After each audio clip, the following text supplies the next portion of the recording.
लगातार अमेरिका दोगलापन अपना दिखाने के अंदर बाज नहीं आ रहा, क्योंकि वह लगातार ही भारत को कंडेम करने के अंदर सबसे आगे खड़ा रहता है। वो कभी कभी तो यह बात बोलता है कि हम और मोदी एक परम दोस्त है, परम मित्र है, परम सगा है, लेकिन वो काम सिर्फ दोगलेपन का करता है।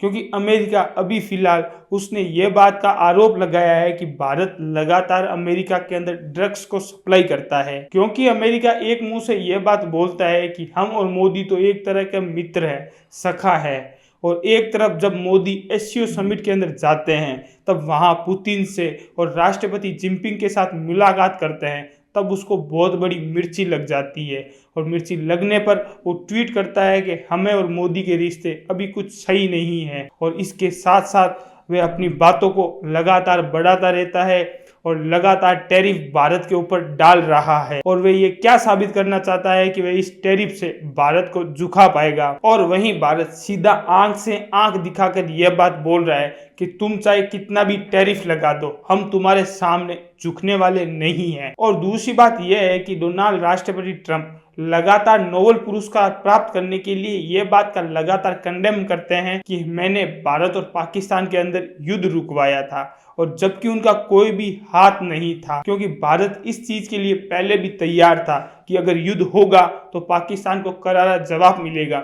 लेकिन अमेरिका के राष्ट्रपति को सिर्फ और सिर्फ नोबेल पुरस्कार की पड़ी है, तो इस वजह से वे नोबेल पुरस्कार प्राप्त करने के लिए किसी भी हद तक गिर सकते हैं।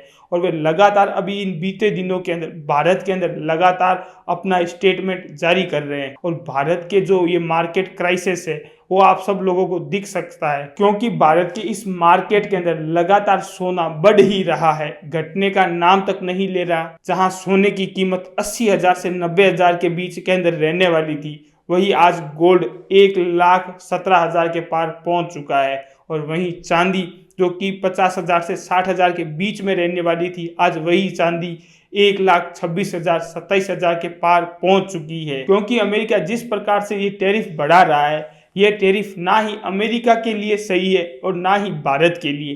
क्योंकि अगर भारत अमेरिका से सामान खरीदना बंद हो जाएगा तो अमेरिका के रिश्ते भारत की तरफ से पूरी तरीके से बंद हो जाएंगे। और वहीं जो अमेरिका के अंदर भारत के जो ये लग्जरी ज्वेलरी और डायमंड लगातार बिक रहे हैं, उनके अंदर भी काफी ज्यादा कटौती देखने को मिली है। गुजरात का पूरा डायमंड व्यापार हिला हुआ पड़ा है, वहां की डायमंड ज्वेलरी एक तरीके से रुक चुकी है। और अमेरिका का राष्ट्रपति आखिर में किस बात के लिए चाहता है कि मैं ये चीज करूं, वो चीज करूं? असल में उसको क्या पीड़ा है? उसको इस बात की पीड़ा है क्योंकि इंडिया की जो ग्रोथ रेट है वो बहुत ही ज्यादा देखने को मिल चुकी है।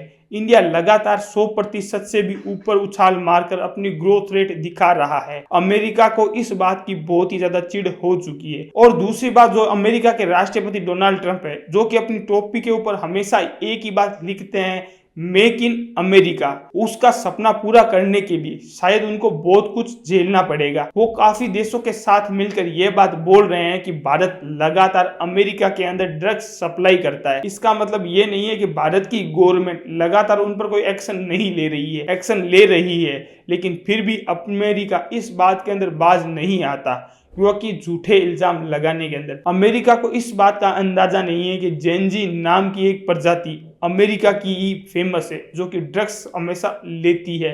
वो ऐसे ही सड़कों पर पड़े रहते हैं, और फिर भी अमेरिका लगातार भारत को इस बात के लिए दोषी ठहरा रहा है। और इसके साथ साथ अमेरिका जो ये झूठे दोगले विचार वाली बातें करता है, एक तरफ अमेरिका के राष्ट्रपति नरेंद्र मोदी जी को अपना मित्र, सखा, यार बोलते हैं, और दूसरी तरफ भारत के साथ ऐसा ही अपना बिहेवियर अपनाते हैं। वो भारत को लगातार दबाने की कोशिश करते हैं, लेकिन आज का भारत किसी से भी दबने वाला नहीं है। वो आंख से आंख मिलाकर बात करने वाला है। आप सब लोगों को क्या लगता है कि इस टैरिफ की वजह से भारत के अंदर क्या असर देखने को मिला और क्या नहीं? आप मुझे कमेंट सेक्शन के अंदर जरूर जवाब दीजिए, और हो सके तो इस वीडियो को ज्यादा से ज्यादा शेयर कीजिए ताकि जनता तक पहुंचे और उनको पता चले कि अमेरिका किस तरीके से दोगलापन व्यवहार दिखा रहा है। और इसी तरीके से अपना प्यार बनाए रखिए। जय हिंद, जय भारत।